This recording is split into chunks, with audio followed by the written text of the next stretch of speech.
Good afternoon, Christine. Good afternoon, ma'am. Can you tell us about yourself? My name is Christine Camu, 25, from Albay, Bicol, single. Okay, all right. I have a few questions for you to answer, Christine. Let's start. Why do you want to work as a maid? I want to help my family Okay, why you choose Malaysia? because way back I heard that the culture there was good Why you choose Malaysia when there is a lot of other country? because of the culture there was like here in the Philippines. The weather was the same How are you qualified for this job? because I know how to do a household chores. May I know what was your educational level is? College graduate, What was your latest working experience? sales agent, Sales agent of? will invest land income. What is this fill and best? A real estate Real estate. So you are a real estate agent. investment. Have you worked abroad before? Do you have experience of taking care of babies? Yes, ma'am. Whose babies did you take care before? Um, the baby of my cousin and nephews. Okay, your niece and nephews. Okay. How about assisting elderly, Christine? Do you have experience? Yes, ma'am. Whose elderly was that? I, my grandmother. Okay. Do you have any other special skills? Yes, ma'am. Like Tutor. tutoring. Okay. Are you willing to learn new skills? Yes, ma'am.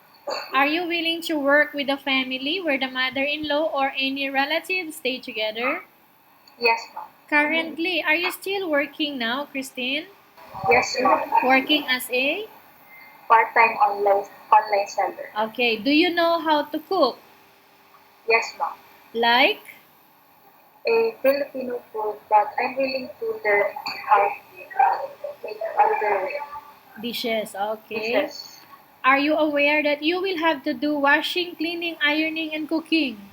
Yes, ma'am. From all the house chores that I have mentioned to you, like washing, cleaning, ironing, and cooking, which do you Yes. like most?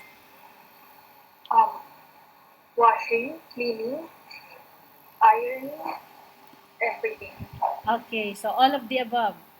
Yes, You are not allowed to use handphone during working time. yes, You are only allowed to use handphone after you finish all the works and when going to bed. yes, You are strictly needed to surrender the handphone to your employer in the morning and your employer will return back to you once you're going to bed. yes, Okay, so if in case your employer finds out that you're abusing of using your handphone and it's affected your working performance, your employer will confiscate your handphone. yes, Instead, your employer will allow you to call to your family 3 times in a month. You only allowed to bring normal phone and you are not allowed to bring smartphone. Are you agreed for the terms and condition? yes. How many years is the contract as you agreed and understands? 2 years contract.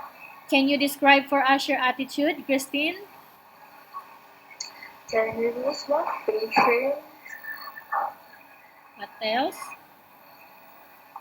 willing to learn Okay. How can you assure to us that you will work hard in Malaysia? because I want to help my family now. Okay. Can you And promise, okay, not to use the telephone without the permission of your employer? yes, Can you promise not to put on makeup but to dress properly while work? yes, Can you promise not to invite friends and relatives without the consent of your employer? yes, Can you promise not to ask for advance salary from your employer under any circumstances?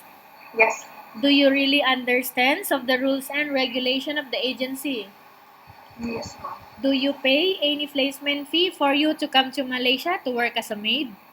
No, ma'am. Do you have any history of sickness, breast cancer, or any other illness? No, ma'am. Do you smoke? No, ma'am. Have you undergone any operation before? No, ma'am. Are you medically fit or are you fit to work? Yes, ma'am. Are you in any medication right now? No, ma'am. Are you allergic with any food? No, ma'am. Are you prepared to work for the employer of different races? No, ma'am. Are you prepared to work for the employer of different races? Hi, yes, ma'am. Are you prepared to eat the type of food taken or given by your employer? Yes, ma'am. Are you afraid of being left alone in the house? No, ma'am. Are you afraid of dogs or other pets? No, ma'am. Can you promise to work according to instruction from your employer? Yes, ma'am. Do you have any family members working in Malaysia? No, ma'am. Okay, we have finished our question section. Let's proceed for case study. I have a case study for you, Christine, and I want you to respond truthfully.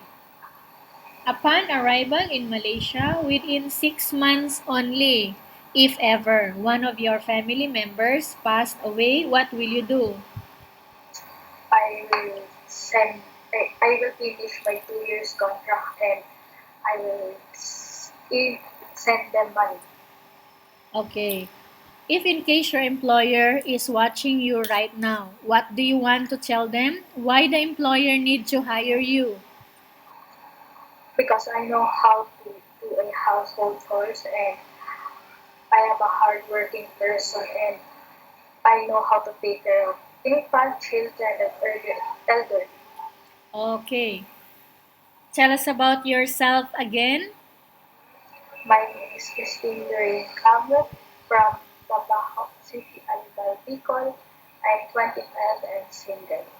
Okay, and why do you want to work in Malaysia as domestic helper? I want to help my family. Okay, thank you very much, Christine. We will update to your agency if there is any selection made by the employer. Yes, ma'am.